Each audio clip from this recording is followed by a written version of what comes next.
Bienvenue au centre de formation Facom. Voici le 714B, le nouveau multimètre Facom.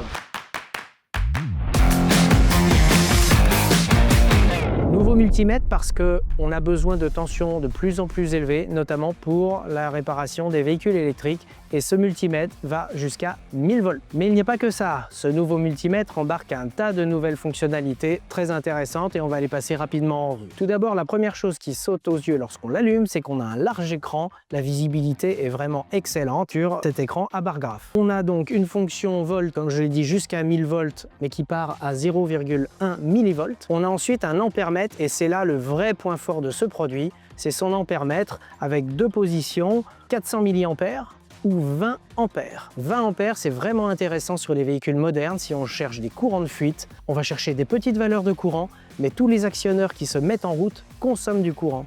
Donc avant la recherche de fuite de courant, on a besoin d'avoir un ampèremètre qui est en mesure d'encaisser la puissance. Vous arrêterez de griller des fusibles constamment. Classiquement, on a un ohmmètre, donc un ohmmètre qui va de 0,1 ohm jusqu'à 40 mégaohms, avec test de continuité. Alors ce qui est intéressant dans le test de continuité, c'est que vous avez un petit adaptateur pour fusible qui est fourni. Donc si vous voulez faire un test de fusible, rien de compliqué, vous insérez l'adaptateur. Autre fonctionnalité, test de diode, donc qui va vérifier la tension seuil et le sens dans lequel passe le courant. Mesure de capacité, donc un capacimètre qui est en mesure de mesurer la capacité des condensateurs de 0,001 microfarad à 999 microfarad. Mesure de température, la sonde est fournie avec. Attention, elle est polarisée, attention en la branchant, il y a un plus et un moins.